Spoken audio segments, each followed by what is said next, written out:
What on earth is this food? Huh? My mother-in-law Pam exclaimed, tossing my container straight into the trash. What are you doing? How could you bring these leftovers? Biting back my words, I tidied up the spilled food, shooting her a sharp look.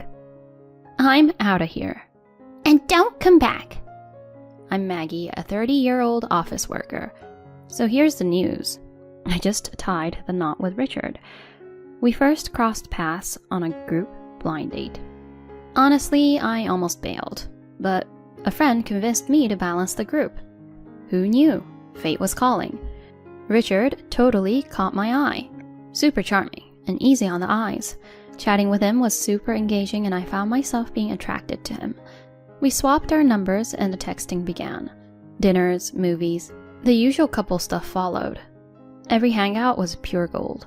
We were totally into each other. After going out for a bit, he spilled his feelings and boom, we were officially a thing. Everything was on the up and up with us. His date game was strong, had me on cloud 9. I was head over heels, especially seeing how he treasured me. About a year in, he hit me with a big question. Maggie, I can't picture life without you. Forever together. Sound good? Will you marry me? Absolutely. And just like that, wedding bells were in the air. Then came intro time. We met the folks. Richard, being genuine, really clicked with my parents. They were all, treat our girl right. Promise, she's in good hands. Phew, parents approved. Now the tables turned. Time to meet his family. Walking up to their place, I was mad nervous. His place was straight out of a history book. Is your family kinda a big deal? Legend has it Grandpa owned this posh jewelry spot. Cashed in, built this mansion. This is home base. Gotcha. Chit-chatting, the front door swings open and there she was. His mom. Nice to meet you, I'm Maggie. Step inside. Her poker face game was strong. I hoped for more warmth, but okay. Inside, dad-in-law was chilling. Did the intro thing and got a supernatural pleased to meet you. Awkward silence filled the room. Richard, trying to lighten things up, was like, oh yeah, we brought some treats. Mom's face lit up, if only for a sec. Thanks, we'll snack later. I mean, I expected tea time now, but okay. Is she not feeling me? She just took the gift and sat there. Come to think of it, they didn't give me anything. No coffee or cookies. I felt a bit of that cold shoulder. The conversation was super stilted, as expected. Richard, Mr. Optimist, launched into our wedding details. My mother-in-law, Pam, couldn't resist. When you're marrying into this family, there are rules. Go on. Big house, right? Family get-togethers are a monthly thing here. All right. We expect you at every shindig. Plus, pre-party setup? That's on you. You're kidding. She went all ultimatum on me. What? I glanced at Richard. He tried to soften it. It's kinda how we roll. Hope you get it. I really want this to work, but monthly family bashes sound daunting. Is this even a good idea? Doubts were creeping in. This might be over your head. It's a high society thing. Her smirk? Ugh. Felt like she was looking down on my family. Not cool at all. It's all good. I hope to get along with the family. She looked thrown off. Great, I'm eager to see. Her eyes were just as fiery as mine, and that wrapped that day. Later, the whole family jam happened. Pam was still talking sarcastically. After my folks asked me if I was sure about marrying Richard and into his family, I totally got where my parents were coming from, but I was smitten with him at that point. Plus, I felt that backing out would be letting my mother-in-law win, so the thought of canceling the wedding didn't even cross my mind.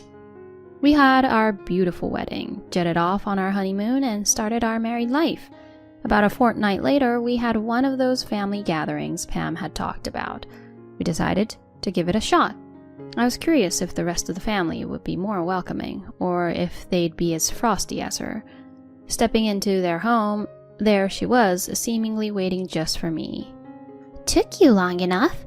Hurry up and get ready, she said, her face as cold as ice, and steered me into the kitchen. I slipped on an apron and she said, You're on food duty for 20 today. I thought to myself, are you kidding? Why such a big get-together outside of holidays? Cooking under her watchful eye was daunting. She critiqued me nonstop. You're all thumbs.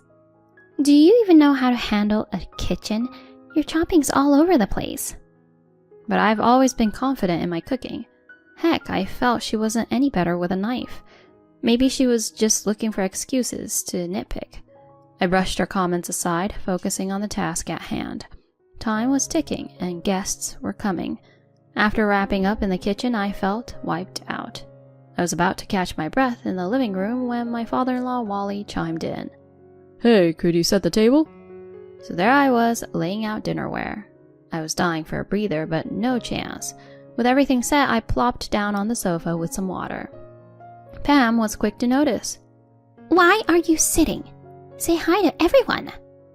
It felt a bit over the top since I was merely resting for a second, but I figured I should mingle, so I headed over. The room was packed. I was overwhelmed. About 20 folks, just like she said. Some looked familiar from the wedding. As I introduced myself, they all responded warmly. When they got a taste of the food I'd prepared, the compliments rolled in. You made this, Maggie? Yes, I hope you enjoy it. It's outstanding. Well done. Much appreciated. They were genuinely lovely. They ensured I took a break, even reminding me to eat. Thank you for making all these dishes for us, Maggie. Their thanks was heartwarming, but in the middle of a conversation, Pam beckoned. Why are you lazing around? She quipped. I'm not. I was just mingling. You should be serving, not chatting. I'll do the talking. What? It felt like she was purposely sidelining me. My brief bonding time with the family was all I got. She kept me running errands the whole party. And the post-party cleanup? A total nightmare. She barked orders, but didn't lift a finger. With Richard and his dad out cold from too much booze, the cleaning was all on me. Once done, she said, Nice work. You can head out now. And shooed me away. My husband was out cold, and she sent me home by myself. I left utterly drained and miffed. Her behavior was one thing, but my husband's indifference? That stung. He seemed to have had a blast, oblivious to everything. I felt alone, realizing he wasn't my ally. The next afternoon, he finally showed up. Why'd you bail last night, Maggie? What'd you mean? Your mom sent me packing. That doesn't sound like my mom, he said, clearly taken aback. Well, she did. She's been riding me since the party prep started. His face went from disbelief to anger as I filled him in. Enough with the lies. Why do you keep lying like this? Have you lost your mind from drinking too much? Honestly, I was dumbfounded. I never imagined he'd trust his mom so much more than me. Even with his parents' previous antics, I held on to the hope that he'd back me up. But that hope vanished quickly. From that point on, I started having doubts about him.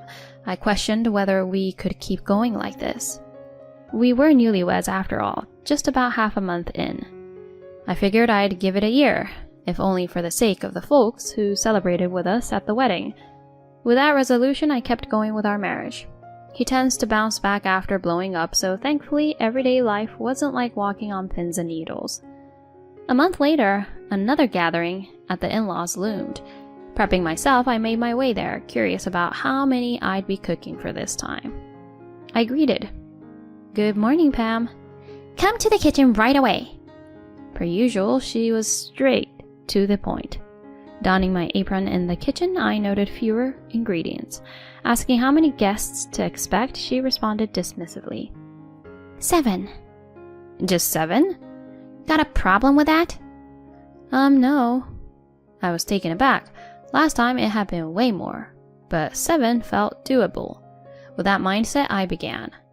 Yet, like clockwork, she found flaws with every move.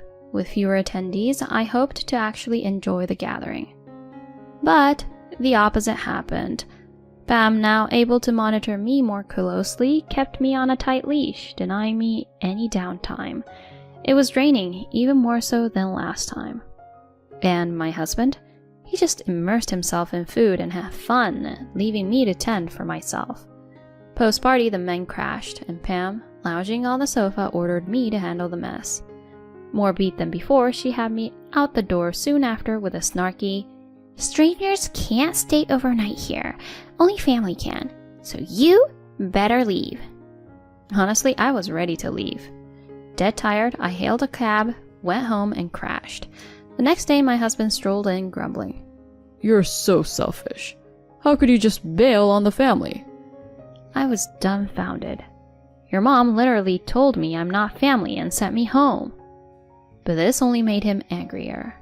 "Why the lies? I can't believe you'd stoop this low." His words stung. I told myself I couldn't handle another episode like this. A few weeks later, he mentioned a major family gathering.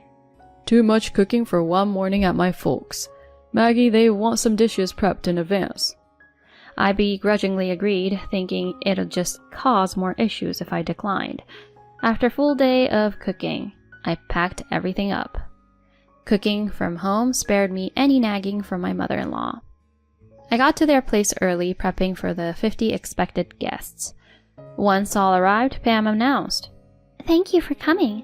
The meal will be out shortly. Enjoy some drinks in the meantime." She seemed to revel in playing hostess. She signaled me for the food. As I started unpacking the dishes to transfer them, she exclaimed, "What on earth is this?" "What do you mean?" "There's quiche, fried chicken, the dishes you asked for." "Who'd eat such mundane food?" In a shocking move, she tossed my dishes in the trash right in front of everyone. "What are you doing? How could you bring these leftovers?" "I apologize, everyone. My daughter-in-law made a mistake. But don't worry, I've prepared some exquisite appetizers for you all." Turns out she'd planned this humiliation from the start. After I spent hours in the kitchen, she carelessly discarded the food right in front of our family, making me feel small. It was clear she was trying to push me around, aiming to have me in her grasp. How she managed that with such ease is baffling. Without uttering a word, I tidied up and shot her an icy look. "I'm out of here. "And don't come back." And just so you know, I want a divorce." My outburst left my in-laws and husband speechless. Their only reaction was a stunned, "What?" "Wait a minute, Maggie. How'd you jump to divorce? This wasn't on me. We just celebrated our 3-month anniversary. Imagine the gossip." He complained. Looking back, I should have pulled the plug on this earlier or skipped the wedding altogether. A voice from the crowd said, "Can't you see you're why she's thinking divorce already?" More voices pitched in. "That's right. If he can't stand up for his wife against his own mom's antics, that's just sad." "For real?" "From day one, Pam has been nothing but nasty to Maggie." "And the silent duo, husband and so, are equally bad." The relatives laid into the in-laws, who were visibly shaken. "Hang on, everyone. What's the deal here?" Pam stuttered as relatives began to rise.